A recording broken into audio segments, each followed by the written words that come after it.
So Hammanskraal residents will have to wait yet again for clean drinkable water. City of Tshwane is urging residents not to drink water coming out of their taps until it is safe to do so. Authorities expect to supply clean drinking water to all areas of Hammanskraal by mid-2025. For more in reaction on this, I'm joined by Dr. Ferrial Adam, who's an executive manager at Watercan. Doc, thank you so much for your time and for joining us this afternoon. So residents of Hammanskraal still have to wait a little while longer to access safe drinking water, but have the latest interventions brought a glimpse of hope? Good afternoon, Katlego, and to your viewers. So I think that it's not hopeful for people who have no water in their taps, or if they can't drink the water in their taps, it keeps getting delayed. And the issues in Hammanskraal have been for almost 20 years now. So I think, of course, people are impatient and people want a speedy, kind of solution to what is going on. I think added to this, we need to ask the question of, okay, that's fine that they have, the water, they're having the water package plants on the one hand to provide clean drinking water, but what is happening with the Rooiwal wastewater treatment work at the same time? Talking about the package plant, let's talk about that 4-phase Klipdrift portable water package. I mean, a 758 million rand project that seeks to bring about, 12.5 megalitres of portable water after each completed phase. What would this mean for residents? So I think, what it means is that there would be, at least they'll be able to pump clean water. And the package plant, what is happening at the moment is that Rooiwal, in terms of the wastewater treatment work, is not functioning properly. So you've got polluted water flowing into the river, which is then taken up by the water treatment plant. So with the package plants, they'll be able to make sure that they're not using the same kind of water, or that they make sure that the cleaning is much better, which can then supply clean drinking water to the communities. But I feel sometimes that we have these knee-jerk reactions to kind of the water issues, and we keep finding money for false solutions. And how do we know in terms of the long-term sustainability of having package plants? That is something we need to consider, but also at the same time, like I said, is the wastewater treatment plant. The key challenge for us is that this is not just a Hammanskraal issue, sadly. It is a national issue. I mean, if you think about it, almost 70% of our wastewater treatment works in the country do not work well. And almost half of our drinking water supply in the country should not be consumed. I mean, speaking of that Rooiwal wastewater treatment plant, we know that earlier on in the year, the public protector said there was a slight improvement in that, just following the implementation of some of that remedial action plan.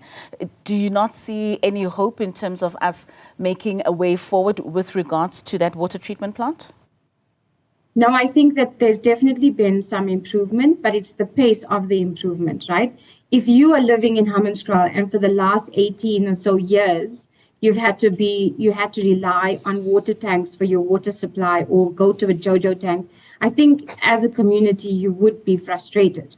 So it's about making sure that the kind of the pace of change happens rapidly with good sustainable solutions in place, but also that we do not make water tanks and JoJo tanks the norm of supplying water to people. Added to the issue in Hammanskraal is that the high levels of pollution is also affecting the farmers that live around the area as well. And what is being done about that? I'm not sure that the package plants are going to be able to deal with that challenge. Right. I mean, the Minister of Water has assured residents of improvements in access to clean drinking water. What's your take on the commitments that have been made, and how realistic are these promises based on past experiences? So I think we have to give credit where credit is due, but we have to also be cautious, because that's where we are in South Africa right now. Is that we hear a lot about, this is what we're going to be doing by this date. And the dates come and go, and they keep getting extended. We're seeing the same thing with regards to pit latrines in schools. That was supposed to have been done away with by March 2024. Now we believe it's going to be March 2025. And then the dates just change and everyone accepts it as, no, it's going to be hopeful and it's going to happen. I think until we see the change, we can start being hopeful. So I think as South Africans, we've been told and given many promises by politicians.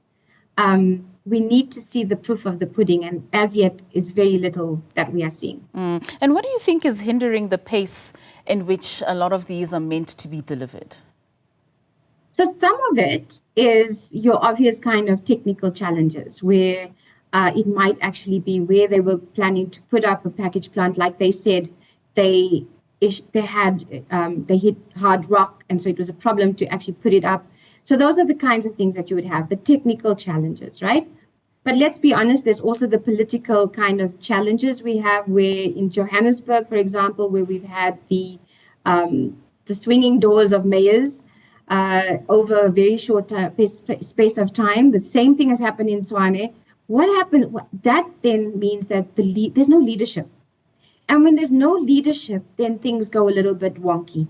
And that's what we've seen on the ground, right? And the third issue is the corruption. And what we're seeing with the kind of rise of the water tanker mafia.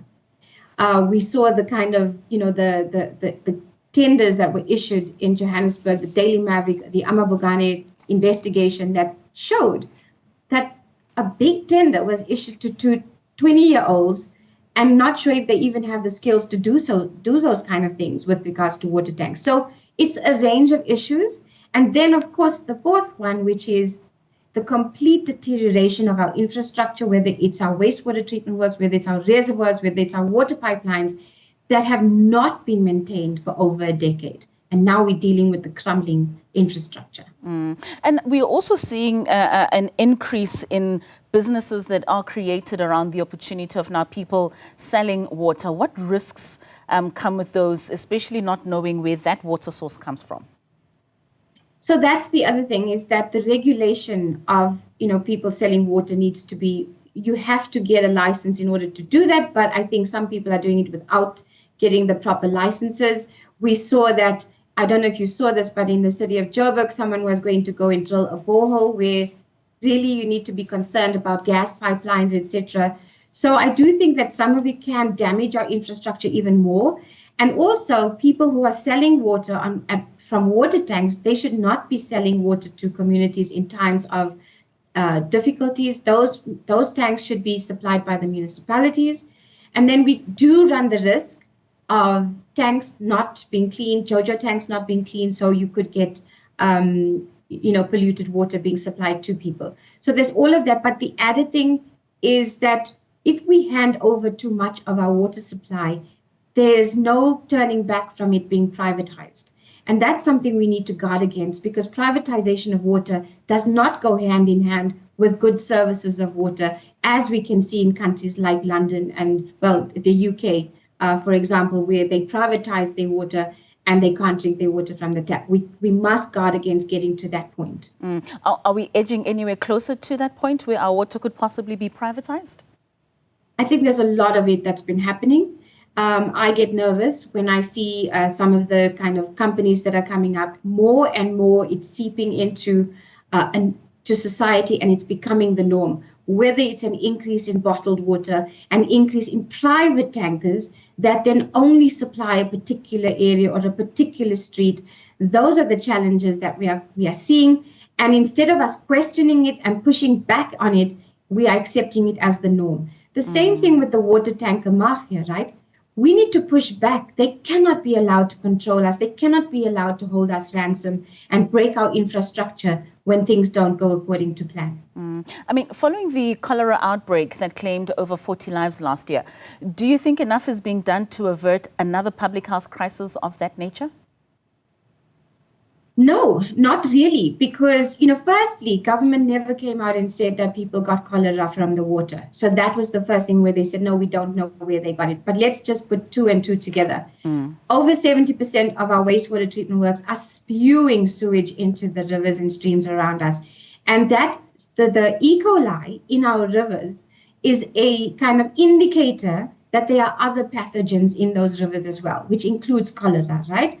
So you have that, and so there's chances are that it's high that people will get it from water. But there's not enough awareness being raised around that. Definitely not. And in fact, if you think about it, Katlego, in government's own Blue Drop report, where it says that almost half of our drinking water systems in the country we should not be drinking, where are the boil water notices? Municipalities by law should be issuing boil water notices in areas where you are not supposed to be drinking the water from the tap. How many of those do you know about? Not many at all. Before I let you go, Doctor, I mean, the MK party in Tshwane released a statement after the city had released their statement today. And they came out saying that the people of Hammanskraal have been playing for far too long. In fact, after 2 missed deadlines with the first phase of the Magalies water package plant, it's unfortunate that the ANC, the EFF, as well as Action SA in Tshwane are resorting to political gimmicks. How should residents hold government accountable for the promises made regarding water quality as well as infrastructure improvements? So I think, I think that's what we're going to see. We're going to see a lot more political parties coming on and making water very political. It is political, but they're going to, make it even worse and divide societies even more coming into local government elections in 2026. But I think that the way people can start holding governments accountable is, firstly, we have a 2026 election coming up, right? And people need to vote according to what they're seeing and what parties are doing on the ground. They need to ask their political parties the right questions. They need to also be able to look at councillors right now and look at how they're performing in terms of what they're doing. So we've been able to use, councillors to hold them accountable so that they can hold government accountable as well in many areas. But if you take an area like KZN, where you try to hold a councillor accountable, you will be killed. So you have to, it becomes more and more difficult in terms of holding government accountable. Our bodies, like people run to the Human Rights Commission, and the Human Rights Commission will come in, do a report, have a kind of a hearing, etc. But it doesn't actually end up in having something, tangible afterwards. The one place where we have seen things move is with the Auditor General. And the Auditor General's office has been able to, if we take communities' complaints to them, they have then been able to hold local government accountable using that. And we need to find creative ways as people on the ground and civil society.